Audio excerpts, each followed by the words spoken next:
اور ہمیں تعلیم سماعت کرنی ہے، حضرت سے کچھ نصیحت آمیز کلمات سماعت کرنے ہیں، اپنے دل کے دریچوں کو وا کر دیجئے، ایک ایک جملے کو اپنے ذہن کی میموری میں سیو کر لیجئے۔ میں حضور طاہر ملت کی بارگاہ میں عرض گزار ہوں،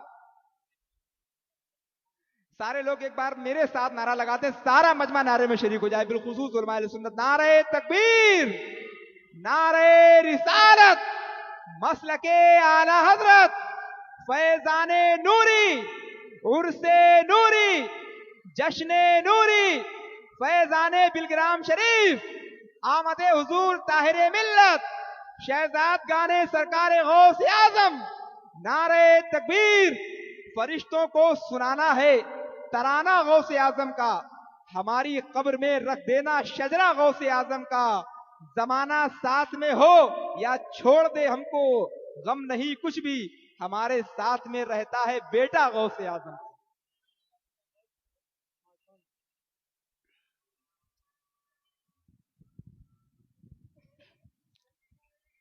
السلام علیکم ورحمۃ اللہ وبرکاتہ۔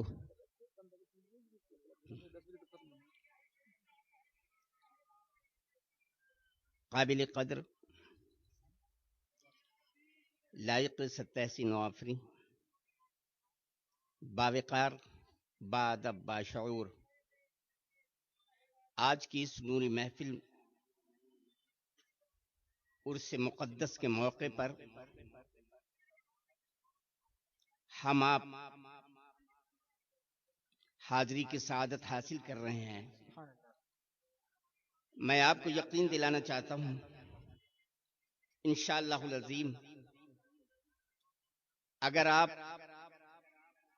اس نیت سے آئے ہیں کہ آج اس عرس مقدس کے موقع پر ہمارے حوالے جو کچھ کیا جائے گا، ہمارے علماء کرام کے ذریعے سے جو بتایا جائے گا، انشاءاللہ اپنی زندگی اس پر وقف کر دیں گے انشاءاللہ۔ خدا کی قسم، اگر تھوڑی بھی توجہ آپ نے کر لی تو یاد رکھیے اپنی نادانی کی وجہ سے، انجانی کی وجہ سے، گناہوں کو ثواب سمجھنے کی وجہ سے اور گناہوں کو گناہ سمجھنے کی وجہ سے اگر آج آپ نے دھیان دے دیا خدا کی قسم، تو آپ کے تمام پچھلے خطاؤں گناہوں کو اللہ رب العزت کی بارگاہ سے نیکیوں میں تبدیل کیا جائے گا۔ سبحان اللہ، سبحان اللہ، سبحان اللہ۔ اللہ لا زوال ہے، سب کو زوال ہے۔ بے شک، بے شک، حق۔ اللہ لا زوال ہے، سب کو زوال ہے، اس کا حبیب ایک ہے جو بے مثال ہے۔ بے شک، بے شک، سبحان اللہ۔ اس کا حبیب ایک ہے جو بے مثال ہے۔ اللہ کا حبیب انسان کی شکل میں، توجہ فرمائیں، اللہ کا حبیب انسان کی شکل میں، اس میں بھی ایک خالق عالم کا راز ہے اس میں۔ اور اس شعر کو آپ تقریر سمجھیے، اس شعر کو نصیحت سمجھیے کہ کی محمد سے وفا تو نے تو ہم تیرے ہیں، بے شک، بے شک، کی محمد سے وفا تو نے تو ہم تیرے ہیں، یہ جہاں چیز ہے کیا لوح و قلم تیرے، یہ جہاں چیز ہے کیا لوح و قلم تیرے۔ وجہ کیا ہے؟ آج ہر گھر میں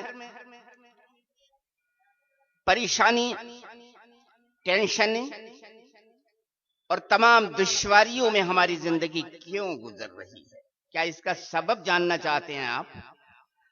اگر سبب میں آپ کو بتاؤں تو کم از کم اس پر دھیان دینے کے بعد آج سے سچے دل سے توبہ کر کے آپ یہاں سے اٹھیں گے، بارگاہ خداوندی میں آپ کی مقبولیت انشاءاللہ۔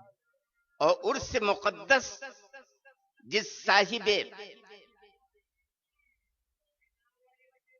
عرس،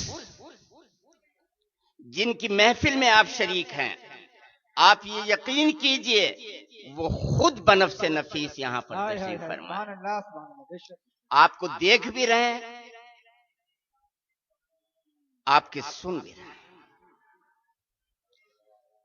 پہلے تو میں یہ بتانا چاہتا ہوں کہ جو 1400 برس پہلے سے جو سازشیں رچی گئی تھیں یہود و نصارہ کے ذریعے سے، آج وہ اپنے مشن میں کامیاب ہیں، جی حقیقت ہے، بے شک آج وہ اپنے مشن میں کامیاب ہوتے نظر آ رہے ہیں۔ بے شک آج ہمارے اندر ایسا ماحول بنا دیا ہے کہ بہت سے ایسے کام ہمارے معاشرے میں ہو رہے ہیں، ہم کر رہے ہیں جس کو ہم ثواب سمجھ کے بھی گناہ۔ بے شک حضرات، میں ذہن یہ دینا چاہتا ہوں کہ سب سے پہلے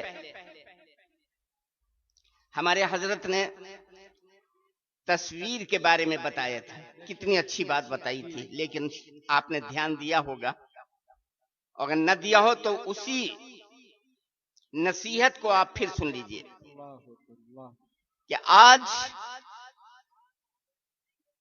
جو مشن چلایا گیا ہے ہمیں اس کی پتہ نہیں، ہم اس طرف توجہ نہیں دے رہے ہیں، لیکن ہم کو ضرور وہ ہمارے دین سے، ہماری شریعت مطہرہ سے ہم کو دور لے جا رہے ہیں۔ بے شک جی آپ کو معلوم ہونا چاہیے اللہ کے حبیب جناب محمد رسول اللہ صلی اللہ تعالی علیہ وسلم کا ارشاد پاک ہے کہ جس گھر میں تصویر یا کتا ہوگا اس گھر میں رحمت کے فرشتے نہیں آتے۔ بے شک خوب دل میں اتارتے جائیے اور اس نیت سے کہ انشاءاللہ اب اس طرف ہم توجہ دیں گے، اپنی زندگی کو وقف کریں گے۔ تو جب انہوں نے دیکھا کہ شریعت کی اتنی سخت تاکید ہے اور وہاں تو رحمتوں کا مے برس رہا ہے، جس گھر میں تصویر نہیں، تو وہ مشن چلایا کہ آج آپ کو ہر چیز کے اوپر تصویر نظر آئی، اور بعد مارکیٹ سے آپ خریدنے کے بعد وہ اپنے گھر لے جاتے ہیں، آپ کو اس کا علم نہیں ہے، آپ یہ سمجھ رہے ہیں کہ نہ میں نے کوئی تصویر کھنچوائی ہے، نہ میں نے کوئی تصویر لگائی ہے، نہ میں، لیکن ان کے سازشوں نے آپ کے گھر تک تصویروں کو پہنچا دیا ہے۔ تو اب ہم کو یہ غور کرنا ہے، توجہ دینا ہے، ادھر دھیان دینا ہے کہ یہاں سے اٹھنے کے بعد ہمارے گھر میں اگر کوئی ایسی چیز، ایسا ڈبہ، ایسی شیشی، ایسی کوئی چیز ہے جس پر تصویر بنی ہے تو اس تصویر کو ہم ہٹائیں۔ بہتر یہ ہوگا مارکیٹ میں خریدنے کے وقت اگر وہ تصویر ہے تو اگر آپ اس کے سامنے ہی اگر اٹھا کے ہٹا دیں گے تصویر کو اور یہ کہیں گے مجھے تصویر والی چیز نہیں چاہیے، تو اس کا بڑا اچھا میسج پہنچے گا، بہت اچھا میسج پہنچے گا، کارخانوں تک میسج پہنچے گا اور آپ کو اس کا صلہ ملے گا۔ تو پہلا کام تو آپ کو یہ کرنا ہے کہ انشاءاللہ اپنے گھروں کو پاک کرنا ہے، سمجھا؟ اب اس لیے وہاں جب رحمت کے فرشتے نہیں تو ظاہر ہے کہ وہاں کون آئے گا؟ شیاطین نہیں آئیں گے تو کون، اجنہ نہیں آئیں گے تو کون آئیں گے؟ تمام پریشانیاں جو بڑھ رہی ہیں اس کی وجہ بھی معلوم ہے آپ کو، اس طرف آپ کو دھیان دینا ہوگا۔ مجھے قوی امید ہے انشاءاللہ العظیم آج کی اس نوری محفل سے آپ نوری پیغام لے کر کے جو ہے وہ جا رہے ہیں۔ سبحان اللہ، نعرہ تکبیر، نعرہ رسالت، مسلک اعلی حضرت، سبحان اللہ۔ دوسری بات میں یہ عرض کرنا چاہتا ہوں کہ عرس وغیرہ کے اور نیک کام کی جب ہم ابتدا کرتے ہیں یا ان محفلوں کو بجائے نوری کے ہم وہ کام کرتے ہیں جو شیطان کی خوشی، اور اس کو اگر ہم خود ان سے سوال کریں گے کرنے والوں سے جو اشرف المخلوقات جن کو بنایا گیا کہ بتاؤ یہ کام جو آپ کر رہے ہیں جائز ہے یا نہ جائز، یہاں تو نہیں کہہ سکتے ہیں، ہمارے یو پی کے اندر اکثر یہ آپ کو دیکھنے میں آیا ہوگا کہ جب عرس کا موقع ہوتا ہے تو کیا ہوتا ہے، عرس کے موقع پر پہلے دن تو وہ جلسے کی صورت میں ایک چھوٹا سا میلاد شریف کر دیتے ہیں، ہے نا، اور اسی اسٹیج کے اوپر خدا کی قسم جو اسٹیج رسول ہے آج، دوسرے دن طوائف کو لا کے بلا کے بیٹھا لا جاتا ہے، اور قوالا اور جوابی قوالیاں ہوتی ہیں کہ نہیں؟ دیکھیے سنا ہوگا آپ نے، تو بتائیے ایک اللہ کے ولی کے مزار کے اوپر کیا آپ اس کو کہیں گے کہ اچھا کام کر رہے ہیں؟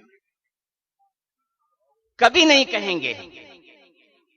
تو کتنی اذیت ہوتی ہے. دوسری بات، مزاروں کے اوپر جو یہ عورتوں کا ہجوم ہوتا ہے، اس کے بارے میں بھی آپ نے کوئی سنا ہے؟ مصطفیٰ پیارے کی حدیث ہے، جناب محمد رسول اللہ صلی اللہ علیہ وسلم کا پیغام ہے کہ جب عورت کسی اللہ کے ولی کے مزار کے اوپر پہنچتی ہے تو ان کو اتنی اذیت ہوتی ہے، اتنی اذیت ہوتی ہے کہ وہ مقام چھوڑ دیتے ہیں. اور جب مقام چھوڑ دیتے ہیں تو وہاں کے اوپر شیاطین آ جاتے ہیں. آپ نے سنا ہوگا جہاں پر حاضریاں چل رہی ہیں، جن خانقاہوں کے اوپر، جن مزارات کے اوپر حاضریاں چل رہی ہیں، تو آپ نے کہتے بھی سنا ہوگا، میں لے کے جاؤں گا، مجھے خواجہ صاحب نے بھیجا، میں مدینے سے آ رہا ہوں، مجھے سید صاحب نے بھیجا، میں سید ہوں، میں یہ اس قسم کی بکواس وہ بکتے ہیں. تو ہماری ماں بہنیں بڑی جلدی اس کے اوپر ایمان لے آتی ہیں، اور جو وہ کہہ رہا ہے وہ سمجھ گئے، اس پر جو ہے وہ عمل کرتی ہیں. کبھی ایسا ہوتا وہ لڑوا دیتی ہیں کہ فلاں نے ہم کو بھیجا ہے، جس کے آپس میں وہ چل رہی ہے تو فلاں نے مجھ کو بھیجا ہے. تو اپنے دل سے یہ بات نکال دیجئے کہ وہ کوئی بزرگ نہیں آتے ہیں، بلکہ وہ شیاطین کا آپ کو بہکانے کے لیے، آپ کے علم ایمان کو سلب کرنے کے لیے، آپ کو غافل بنانے کے لیے، آپ کو جہنمی بنانے کے لیے اس قسم کی حرکتیں کرتے ہیں. تو اب میں امید کروں گا کہ انشاءاللہ اس پر بھی ہماری توجہ ہوگی. اور بہت سی جگہ تو نہیں، یہاں تو الحمدللہ آج ہماری طبیعت باغ ہو گئی، اتنی تھکاوٹ، اتنا وہ. اب سے 3 دن پہلے میں لکھنؤ میں زیر علاج تھا، اور ایسا علاج اور ایسے مرض کا علاج تھا، سمجھے آپ کی ڈاکٹر خود مطلب یہ ہے حیرت میں. لیکن الحمدللہ سمجھے فیضان نوری ہم کہیں کی ہو سکتا ہے اس کی وجہ سے کہ آج میں آپ کے سامنے بیٹھا ہوں. الحمدللہ اتنا لمبا سفر کرنے کے بعد کسی قسم کی کوئی نہ تھکاوٹ محسوس کر رہا ہوں نہ کچھ کر رہا ہوں. یہ آپ کی محبت ہے، آپ کا اخلاص اور ان بزرگوں کا فیضان ہے کہ جہاں اللہ تبارک و تعالی جو باتیں بھی بتائی جا رہی ہیں اس پر. اور آخری بات ایک اور بتانا چاہتا ہوں. آدمی اپنی زندگی کو وقف کر دیتا ہے راہ خدا میں، لیکن نہیں کہہ سکتا ہے کہ میں جنتی ہوں یا جہنمی ہوں. زندگی کو وقف کر دیتا ہے، لیکن اس کو یہ نہیں معلوم ہے کہ میرا ٹھکانہ کہاں ہے، جہنم میں یا نہیں. تو آئیے ایک اللہ کے ولی کے چلتے ہیں. دیوا شریف سبحان اللہ، سرکار وارث پاک کی بارگاہ میں چلی. ایک خادم ہے اور عرض کرتا ہے اپنے مرشد سے، بابا ہمارے جتنے بھی علماء ہیں، مولوی صاحب، وہ سب یہی بتاتے ہیں کہ بنی اسرائیل کی امت میں 72 اور ہم نبی پاک صلی اللہ تعالی وسلم کی امت میں 73 فرقے ہوں گے. اللہ کے رسول کی امت میں 73 فرقے ہوں گے، جس میں سے ایک جنتی، 72 جہنمی، ایک ناجی اور 72 ناری. تو کیا معاملہ ہے؟ تو بابا مسکراتے ہیں، وارث سے پاک مسکراتے ہیں اور کہتے ہیں ہاں ہاں بھیا ایسے ہی تو ہے، صحیح بتاتے ہیں. بولے پھر بابا جتنی بھی مذاہب ہیں، جتنے مسلک ہیں، سارے کے سارے لوگ یہی سمجھتے ہیں میں حق پر ہوں، میرا دین حق پر ہے. تو یہ کیسے پتہ لگے گا کون؟ ارے کہیں بھیا یہ تو ہو جان سکتے، یہ تو تم بھی جان سکتے ہو. سبحان اللہ، سبحان اللہ. بولے کیسے بابا؟ بولے پڑھے ہو کچھ؟ بولے ہاں بابا بڑی کتاب قرآن پاک پڑھا، قرآن مجید پڑھا. اچھا تو قرآن مجید پڑھو. تو قرآن مجید سے پہلے ایک چھوٹی سی کتاب پڑھائی جاتی ہے، قاعدہ، جس کو قاعدہ بغدادی کہتے ہیں. سبحان اللہ. تو اس کو بھی پڑھا ہوگا. بولے بابا وہ بھی پڑھا ہم نے. کہیں گے اس کے نیچے بھی کچھ لکھا ہوتا ہے ابجد حفظ, اس کی طرف توجہ کی, اس کو جانتے ہو؟ بولے بابا وہ بھی جانتا ہوں, اس کے نیچے جو ہندی سے ہوتے ہیں اس کو بھی جانتا ہوں. ارے کہیں گے تم کہا نا تم بہت ہوشیار ہو بھیا, تو تم جاننا چاہتے ہو کہ جہنمی کون ہے جنتی کون ہے؟ تو سنو, اسی قاعدے کی طرف توجہ کرو. ابجد حفظ کے لکھا ہے, اس کے نیچے ہندی سے ہیں, تو بتاؤ بڑی ہے کہ کتنے نمبر ہیں؟ بولے 8. اور کہیں گے سین کے کتنے نمبر ہیں؟ سین کے کتنے ہیں؟ 60. 60 اور 8 68. اب بولے بھیا دال کے کتنے نمبر ہیں؟ بولے دال کے بابا 4. کہیں کتنے ہوئے؟ 68 اور 4. کہیں گے 68 4 72 بول. اچھا 68 اور 4 72 ہوئے. اور کہیں گے ان 3 حرف کو بھی تو ذرا جوڑو, ہے سین دال, کیا بنا؟ حسد. سبحان اللہ. بات سمجھ آ رہی نا؟ ہے سین دال جب جوڑیں گے تو کیا بنتا ہے؟ حسد. تو معلوم یہ ہوا کہ جس کے دل میں یہ 3 حرف ہیں, جس کے دل میں حسد ہے, جس کے دل میں غلاظت ہے اپنے بھائی کی طرف سے, جس کے دل میں برائی ہے, وہی جہنمی ہے, باقی سب جنتی. تو ہم کو چاہیے کہ ہم سب سے پہلے اپنے دل کی غلاظتوں کو دور کریں, سینے سے کینے کو پاک کریں, پھر مدینے والے کی بات کریں. بڑی خوشی ہے مجھے, یقین کیجئے آپ کا خلوص, آپ کی محبت, آپ کی عقیدت اللہ تبارک و تعالیٰ کی بارگاہ میں میری دعا ہے مولا تعالیٰ اس کو ہمیشہ قائم و دائم رکھیے. اور آج اس محفل سے میں پھر کہہ رہا ہوں, خدا کی قسم خالی مت جائیے گا, خالی دامن آئے لیکن آپ کو لے کے جانا ہے. آج اللہ کی رضا کے لیے ہم کو اپنی زندگی کو وقف کرنا ہے. یہ کون سی محفل ہے؟ محفل نوری ہوئی, نوری محفل, ایک ایسے اللہ کے ولی کے مدار. آپ حاضر ہیں, میں امید کروں گا انشاءاللہ. تقریریں تو آپ نے سنی, بیانات کتنے اچھے اچھے بیان کیے گئے, لیکن گھر سے جب چلا کیجئے تو اس ارادے سے چلا کیجئے کچھ ہم لینے کو جا رہے ہیں, زندگی سنوارنے کے لیے جا رہے ہیں, اپنی گندگیوں اپنی برائیوں کو کا احساس کرنے جا رہے ہیں. اپنے کاموں کی طرف ہم توجہ دیں گے کہ کون سے ہم ایسی زندگی کس طریقے سے گزار رہے ہیں, اور ہم کو سبق جو مل رہا ہے وہ کیسا. وقت کی کمی کی وجہ سے میں بہت طبیعت چاہتی تھی کہ آج یہ پروگرام چلتا رہتا رات بھر, لیکن نہیں, ہمیں وہ موقع بھی دیکھنا ہے. اور یہی کیا کم ہے کہ اس بات کی اجازت یہاں کے پرشاسن نے دی ہے. ان کا بہت بہت شکر گزار ہوں کہ انہوں نے آج کی اس محفل نوری کو کامیابی کے ساتھ ہونے کے لیے اجازت دی. اللہ کی بارگاہ میں آپ کی حاضری قبول ہے. آخری بات اور سن لیجئے, بہت سے لوگ ایسے اس میں بیٹھے ہیں جو اپنی پریشانی اپنی مصیبت کے لیے بھاگتے ہوئے جاتے ہیں اولیاء کرام کی بارگاہوں میں, بزرگان دین کے بارگاہ میں دعا کے لیے. کوئی شک نہیں کہ اللہ والوں کی دعا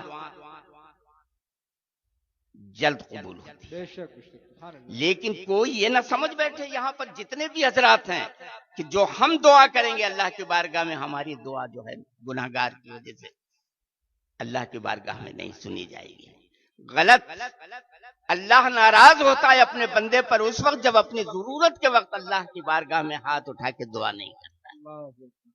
تو ہم کو چاہیے کہ ہم اپنے مقاصد اپنی کامیابی کے لیے اللہ کی بارگاہ دعا کیا کریں, اور اس یقین کے ساتھ دعا کیا کریں کہ اللہ تبارک و تعالیٰ کی بارگاہ میں جب کوئی ہاتھوں کو دراز کرتا ہے تو اللہ تبارک و تعالیٰ کی بارگاہ سے اس کو مایوس نہیں ہونے دیا, اس کی دعا قبول ہوتی ہے. صورتیں مختلف ہو جاتی ہیں, کبھی ایسا ہوتا ہے جس مقصد کے لیے دعا کر رہے ہیں اللہ تبارک و تعالیٰ کی بارگاہ میں، ہماری وہ دعا نہیں قبول ہوئی تو ہم مایوس ہو گئے، دعا کرنا چھوڑ نہیں۔ اللہ کی رحمت سے کبھی مومن مایوس نہیں ہوا کرتا ہے۔ سبحان اللہ، بے شک۔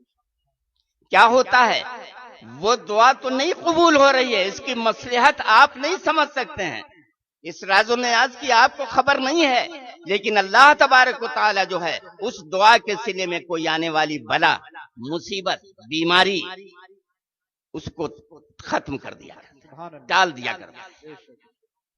اور کبھی ایسا بھی ہوتا ہے کہ جس مقصد کے لیے دعا کر رہے ہیں وہ مقصد بھی نہیں پورا ہو رہا، پریشانیوں میں بھی گھرے ہوئے ہیں، پھر ہماری وہ دعا کہاں گئی، پھر بھی وہ دعا آپ کی ضائع نہیں ہوئی۔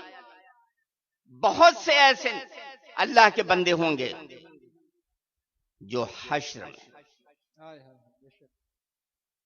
ان سے کہا جائے گا، وہ دل میں بہت مغموم ہوں گے، اپنے گناہوں سے شرمندہ ہوں گے، ان کو یقین ہوگا کہ ہمارا ٹھکانہ جہنم ہے، لیکن بارگاہ خداوندی سے ان کو بتایا جائے گا، اے میرے بندے، تو نے فلاں فلاں موقع پر فلاں فلاں محفل میں مجھ سے دعا مانگی تھی، مجھ سے دعا کی تھی، مجھ کو حاجت روا جانا تھا، تو میں نے دنیا میں تیری دعائیں نہیں پوری کی تھی، آج اس کا سارے کا سارا صلہ یہاں کے اوپر لے۔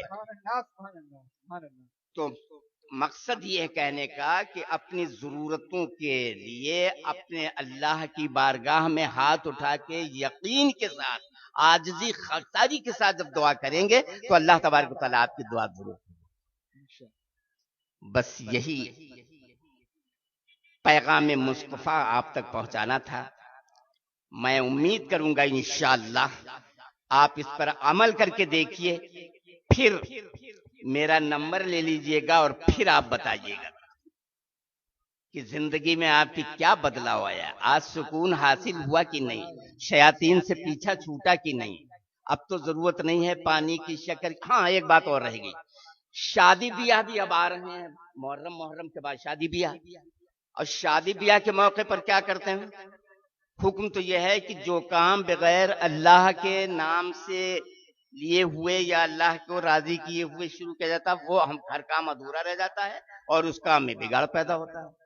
تو آج کیا ہوتا ہے، شادی کی خوشی کے موقع پر نئی زندگی، خوشگوار زندگی بنانے کے لیے جب بارات چلتی ہے دلہن کے لانے کے لیے، تو کیا ہوتا ہے کہ ہمیں بتانے کی ضرورت ہوئی کہ آپ سمجھ رہے ہیں، ایک نیا چلا ہے باجا، ڈیزا کہتے ہیں، ڈی جے چلے ہیں، ڈی جے، اور ڈی جے کے ساتھ کیا ہوتا ہے، سب گھر والے جو ہیں اور ان کے دوست احباب یہ سب کیا ناچنا شروع کرتے، ناچ ناچ کے ساتھ بارات جاری، کتنی خوشی، کتنی مسرت، کتنی اچھی پیاری زندگی بنانے کے لیے جا رہے ہیں۔ اور جب بہو رانی کو لا کر کے گھر میں بٹھاتے ہیں، اس نے گھر کا ماحول دیکھا کہ یہاں تو سب اس رنگ کے ہیں، ایسے ہیں، تو پھر وہ جب نچانا شروع کرتی ہے تو مصیبت آ جاتی ہے۔ شکوے حقیقت بتا رہا ہوں، دیکھیے اس میں ہنسی کی بات نہیں، یقین کیجئے، ہر اس شادی میں جس میں کہ ڈی جے اور یہ ناچتی ہوئی جو بارات جاتی ہے، آپ بات کا تماشا دیکھیے کیا اس گھر میں ہو رہا ہے۔ اللہ تبارک و تعالی ہمیں سب سے پہلے اور آپ کو ایسے کاموں سے بچنے کی توفیق عطا فرمائے، اور آج کی ہم سب کے حاضری کو قبول فرمائے۔